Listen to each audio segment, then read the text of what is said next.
Halo, assalamualaikum warahmatullahi wabarakatuh. Ketemu lagi ke channel Tati ya. Siang ini Tati mau sedikit cerita saja karena mau ngevlog juga.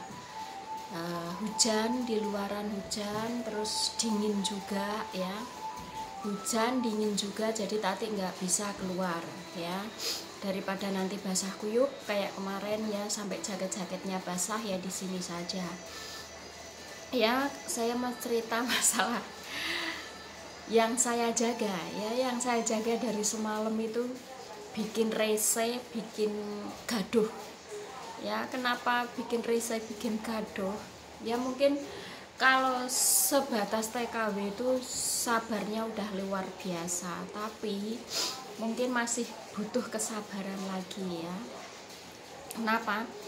Nenek saya dari semalam itu nggak tidur sama sekali ya. Saya kemarin ngevlog itu jam berapa, sekitar jam 10 ya, jam 10, jam 12 nyampe pagi itu kebetulan nggak tidur ya, sakit perut ya, sampai sakit perut itu apa, mencret ya, apa berak-berak terus. Dia itu aneh orangnya ya, kalau berak terus bilangnya sakit perut, kalau nggak berak 1 jam apa 2 jam gitu bilangnya nggak pernah berak. Saya juga pusing mikirinnya ya, saya harus gimana ngasih tahu majikan saya harus gimana ngasih tahu nenek saya tuh ini udah pusing ya teman-teman ya, udah pusing. Kalau udah pusing begini, nanti imbas-imbasnya saya itu langsung marah kayak gitu. Karena apa? Dibilangin nggak ngerti, dibilangin nggak paham ya. Dari semalam udah saya nelpon anaknya ya, tolong bawa makmu berobat ke dokter ya. Ini saya curhat ke teman-teman ya, karena saya nggak ada teman curhat juga. Tolong bawa makmu ke dokter. Kata anaknya gimana? Udah nggak usah bawa ke dokter, saya ambil obat saja, saya yang berangkat ngambil obat, makku di rumah saja ya. Saya bilang ya udah nggak apa-apa, kalau mau ngambil obat aja nggak apa-apa, silahkan. Yang penting kalau ada kenapa-kenapa saya nggak tanggung jawab gitu kan. Terus tadi pagi aku bilang lagi ya, dia sakit perut sampai berak-berak itu sampai 10 kali lebih ya, 1 malam itu 10 kali lebih. Bawa apa itu kemarin yang aku guntingin itu, plastik yang aku guntingin itu sampai 10 biji ya, sampai 10 biji. Udah saya bilang kemarin malam aku bilang, kalau beraknya dikit-dikit apa gimana, jangan diganti karena plastiknya itu mahal, nanti anakmu marah. Kata neneknya nggak apa-apa. Jadi antara neneknya sama anaknya itu nggak clear ya. Saya juga bingung mau manut yang mana, itu saya bingung ya teman-teman ya. Saya mau ngikut yang mana, saya mau yang mana, kurang ngerti, bingung. Karena ngikut iki juga nggak bener, melu iki juga nggak bener. Ya sedikit curhat, emang aku tuh gimana ya. Saya sepanjang perjalanan saya ya di Taiwan sini, saya jaga orang selama 9 tahun. Saya jaga orang itu nggak pernah yang kayak gini tuh ya, nggak pernah yang kayak gini. Pasti yang dulu-dulu itu kalau tidur ya jam 9 malam itu udah tidur, paling lambat itu setengah 10 ya, setengah 10 itu udah suruh masuk ke kamar sama bosnya, nggak boleh nonton TV lagi, katanya sana istirahat kayak gitu.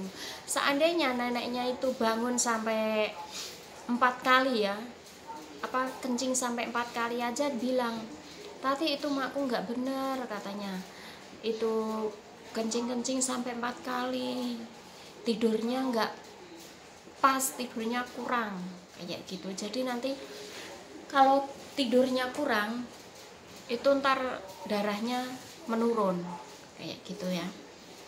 Tapi yang ini beda lagi ya, saya jaga yang ini tuh lain daripada yang lain. Kenapa saya bilang lain daripada yang lain? Ya itu tadi, masalah jam tidurnya nggak ada jam tayangnya, nonstop 24 jam ya. Yang mau tidur sebentar udah dipanggil, mau tidur sebentar udah diceluk, udah mau apa lagi sebentar udah ngengong-ngengong kayak gitu. Tapi ya anak-anaknya itu semua baik ya, anak-anaknya itu semua baik ke saya gitu. Jadi saya tuh ya 50-50 ya. Jadi saya mau pilih yang mana, mau pilih yang sini sama sini. Terus saya menentukannya gini, pedoman saya, kalau saya jaga makmu itu baik, bagus, akan bertahan lama. Tapi kalau saya menjaga makmu itu apa ya, nggak peduli gitu, pasti ntar cepet mati gitu. Saya bilang begitu ya, emang kenyataannya begitu. Tapi orang yang kayak gini itu masih sehat ngomong, masih sehat ngapain itu susah ya. Kalau jaga orang yang kayak gitu tuh susah ya, maksud saya susah gimana, ngomongnya masih kenceng, masih kuat, masih pandai ya. Kalau gini bilang, kata saya dia berak banyak kali, terus kencing juga banyak. Ntar seandainya anaknya itu kesini melihat maknya ya, anaknya tidur di sini, lihat maknya pinter gitu teman-teman. Maknya pinter, nggak bangun paling seumpama semalam itu bangun 7 kali ya. Kalau ada anaknya tidur sini semalam bangun 4 kali begitu. Jadi anaknya itu ya bukannya nggak percaya ya, emang sifatnya maknya itu kayak gitu ya. Kalau kelihatan anaknya begitu, tapi kalau nggak kelihatan anaknya lain lagi begitu. Jadi saya kemarin udah bilang ke anak-anaknya semua ya, makmu itu loh begini. Kalau malam loh begini. Saya kurang tidur, saya kurang istirahat begitu. Terus jawabannya gini, ya udah kamu tidur di ruang tamu saja tadi katanya, biar makku di dalam. Oke, aku tidur di sini, tapi saya tidur di sini ponggal panggil kayak gitu ya. Terus gimana mau tidur ya? Seandainya saya tidur sejam 2 jam gitu aja mungkin udah cukup ya teman-teman ya, mungkin udah cukup untuk untuk TKW Taiwan ya, pembantu kayak saya ini. Itu mungkin ya, kalau kita tidur 1 jam atau 2 jam nggak diganggu itu udah cukup gitu, udah mantep gitu. Tapi kalau kita baru tidur udah dibangunin itu bikin pusing, bikin marah gitu ya, bikin pusing lagi buat marah kayak gitu. Kenapa? Kurang tidur, kepalanya juga pening ya. Emang sengsara ya, jadi TKW itu sengsara. Di PT itu juga lama sekolahnya ya. Kita di PT aja sampai berapa bulan, 5 bulan 6 bulan ya. Kalau kita cepet-cepet dapat majikan kita enak, tapi kalau kita nggak dapat majikan, sedangkan di PT itu kita juga butuh biaya ya, di PT itu juga kita butuh biaya. Kalau nggak keluarga kita nggak nengokin kita nggak punya duit ya.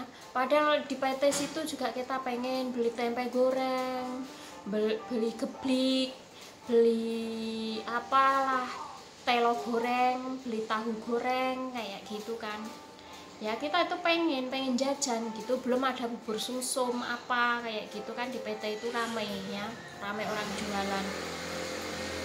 Jadi kita pun juga senang dikasih duit sama keluarga, tapi juga kasihan juga keluarganya ya.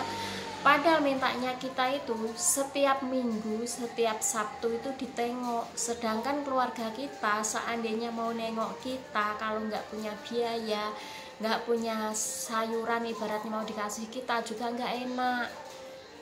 Begitu ya teman-teman ya. Jadi untuk teman-temanku semuanya ya, untuk teman-temanku semuanya TKI, kalian tetap semangat, apalagi di musim pandemi kayak gini ya. Kalian udah calling pisah, udah siap terbang, nggak taunya ada COVID-19 jadi penghambat. Terus kemarin dipulangkan lagi, maksudnya yang dulu dipanggil sekarang dipulangkan lagi ke rumah masing-masing ya, ke rumah masing-masing. Terus ada kemajuan sedikit di PT, dipanggil lagi, suruh masuk ke PT lagi ya, suruh masuk ke PT lagi, suruh nunggu lagi ya. Di situ lagi kalau nunggu di rumah mah enak ya, maksudnya nunggu di rumah nasi gratis, mau bikin teh kopi gratis begitu ya. Tapi kalau kita nunggu di PT itu sengsara ya, apa-apa beli di situ ya. Kita mau pengen nasi tempe goreng, pengen apa beli, pengen makan ayam juga kita beli kayak gitu ya. Paling kalau di PT itu dapat jatah ayam ya juga jatah ayam sayap, dapat sayap doang. Makannya ya sayur-sayur itu dulu, sayur-sayur itu doang kan, nggak ada yang lain-lain ya. Hari ini sayur itu, kembali lagi sayur itu, besok ganti lagi, besoknya ganti lagi, besoknya ganti lagi, ketemu lagi sayur itu kayak gitu ya. Saya dulu juga mengalami di PT ya, lama. Saya dulu menunggu di PT itu selama 6 bulan apa 8 bulan gitu ya. Saya baru dapat majikan, saya baru bisa terbang. Tur saya pun pergi ke Jakarta, tetonya itu gagal. Karena apa? Udah kedaluarsa ya, gagal medikalnya ya, jadi tetonya gagal juga. Ya itu pun saya udah bilang ke ADM-nya dulu.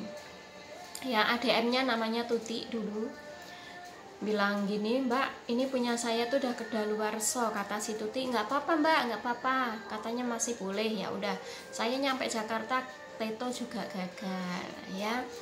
Itulah sengsaranya, begitu besarnya pengorbanan seorang TKW ya. Kalau di sini pun kita jaga nenek, kalau neneknya kayak gitu semacam nenek saya, kalau bukan saya yang jaga udah pada lari kemarin. Karena saya bertahan karena anaknya baik ya. Itu masalah penyakitnya nenekku ya, belum masalah masang spray. Masang spray itu salah, begini salah, begitu salah, begono salah ya. Kalau saya saking jengkelnya, saya saking mumetnya, bundetnya, saya telepon anaknya yang deket, yang kira-kira 15 menit nyampe sini. Saya telepon anaknya, tolong kamu kesini, makmu jadi repot kayak gini, jadi bundet. Anaknya langsung kesini. Anaknya kesini marah-marah sama maknya. Kenapa? Katanya. Ya saya tengoklah makmu itu kayak apa. Kata saya, masang spray ini salah, ke situ salah. Kayak tadi pagi juga gitu. Ya, mintanya kasur dia itu mepet ke tembok, sedangkan spraynya itu ada berapa? 5 biji. Spray itu ada 5 biji di situ. Mau didorong sampai kayak apapun, sampai keluar kentutnya, nggak bakal bisa. Kan saya bilang gitu. Anaknya bilang, iya Ti, bener katanya. Ini gede tapi maknya ngeyel. Ya saya jadinya pusing. Saya jadinya begitu. Sesabar-sabarnya orang, sengolor-ngolornya hati kita, kalau melihat pasien kayak gitu, pasti kita tuh pengen kayak gitu. Kalau nggak ada hukum ya, kalau nggak ada hukum kita tuh pengen kayak gitu. Tapi di sini tuh gandeng, ada hukum, kita nggak boleh semena-mena, kita harus sabar ya. Sesabar-sabarnya manusia itu ada batasnya ya. Begitulah kehidupan nenek saya tiap harinya, tiap malamnya saya nggak pernah tidur ya teman-teman ya. Pengorbanan seorang TKW itu sangat-sangat hebat, luar biasa ya. Untuk Mbak TKW, kalian tetap jaga kesehatan semuanya. Kalau emang neneknya rese kayak nenekku kayak gitu, telepon aja anaknya ya. Telepon aja anaknya. Kalau anaknya marah-marah, suruh jagain dia begitu ya. Kita harus bertindak tegas, kita di sini harus tegas, nggak boleh nggak tegas ya. Karena nenekku semalam nggak tidur, berak kencing, berak kencing, berak kencing. Saya pagi telepon anaknya, makmu semalam nggak tidur, berak kencing, kayak gitu. Kesini saya lihatin, no beraknya banyak, saya liatin beraknya kayak gini, saya liatin kayak gitu. Mau marah-marah, tapi dia nggak marah, dia tahu maknya itu kayak apa, begitu ya. Semalam tidur balik jungkir ke sana ke sini, ke sana ke sini. Anaknya bilang katanya saya udah tidur, saya belum tidur, saya ngeliatin maknya, tapi maknya rese kayak gitu, rempong ya. Untuk teman-temanku semuanya yang neneknya yang dijaga rempong, kalian tetap semangat, kalian tetap kerja ya, kalian tetap semangat, tetap kerja, tetap kalian pedoman, jangan sampai kalian mukul. Mulut ini cakap kenceng nggak apa-apa, tapi jangan sampai mukul ya.